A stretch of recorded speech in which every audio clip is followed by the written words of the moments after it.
Elle colla contre la vitre son front brûlant, cherchant à pénétrer les ténèbres du dehors. Elle ne distinguait rien que les ombres plus noires des massifs à côté des traces grises des chemins. La demi de minuit sonna. Son mari était absent depuis 45 minutes. Elle ne le reverrait plus. Oh non, certainement, elle ne le reverrait plus. Et elle tomba à genoux en sanglotant.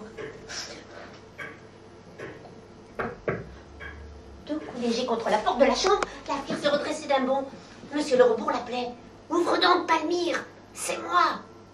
Elle s'élança, ouvrit, et debout devant lui, les poings sur les hanches, les yeux encore pleins de larmes. « Mais d'où viens-tu, sale bête? Ah, tu me laisses comme ça crever de peur toute seule. Tu ne t'inquiètes pas plus de moi que si je n'existais pas. » Il avait refermé la porte. Et il riait. Il riait comme un fou. Les deux joues fendues par sa bouche, les mains sur son ventre, les yeux humides. Madame le Rebours, stupéfaite, se tut. La tenant à plein bras, l'entraînait doucement vers le lit.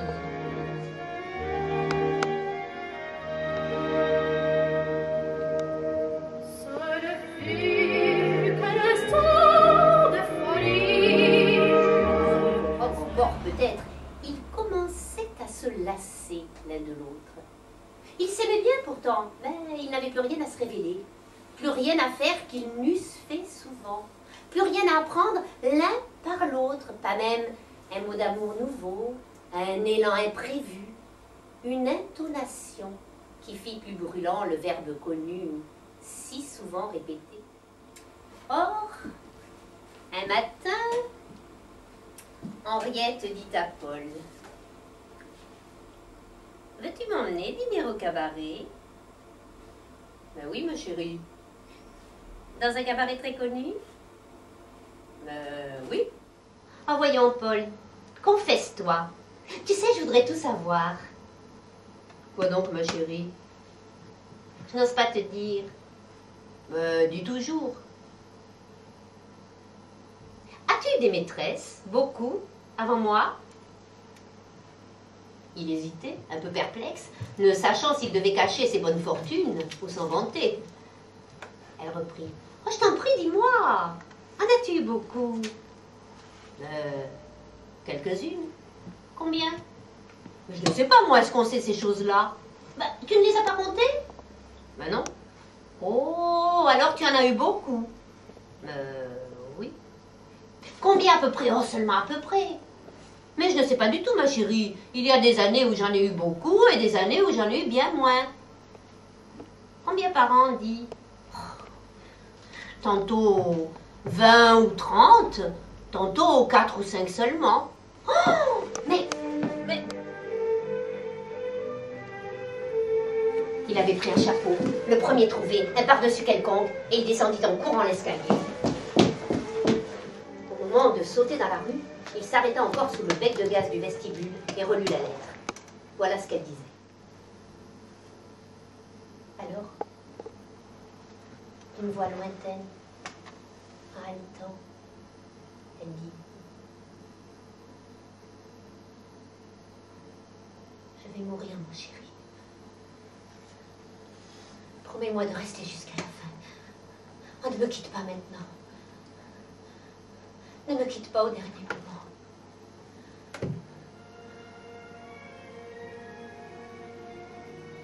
Il la baisait au front, dans ses cheveux, en sanglotant.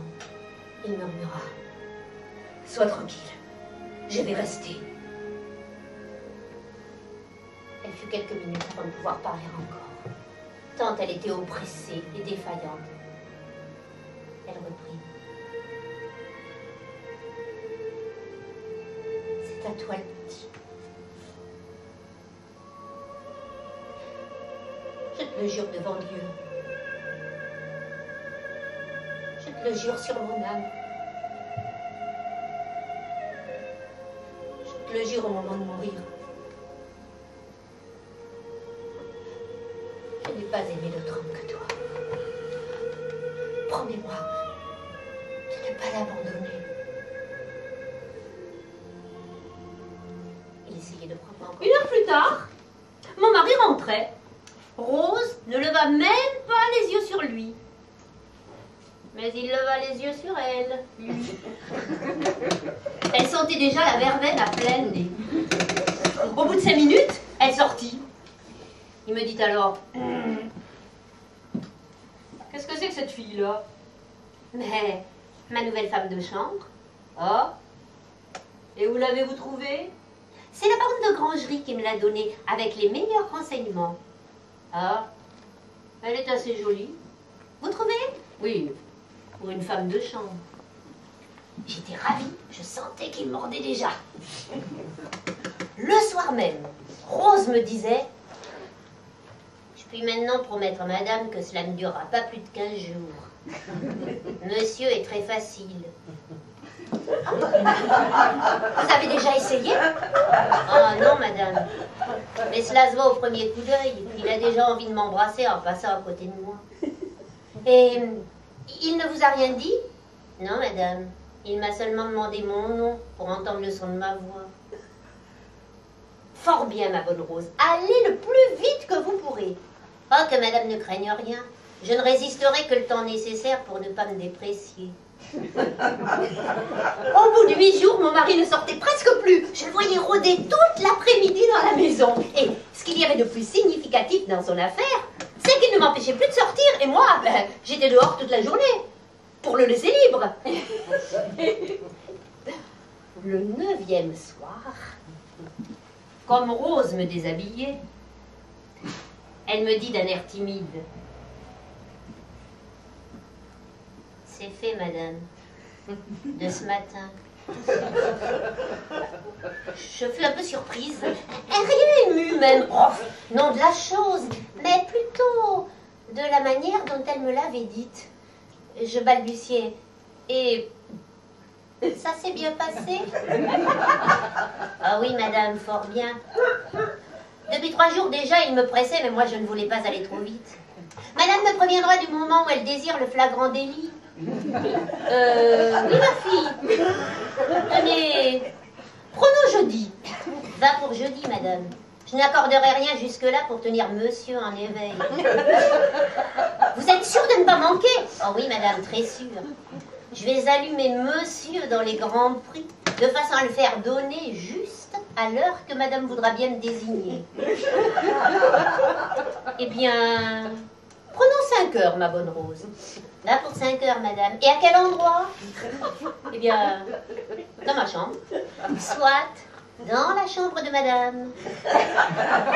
Alors ma chérie, tu comprends ce que j'ai fait? J'ai été chercher papa et maman d'abord. Et puis mon oncle d'orphelin, le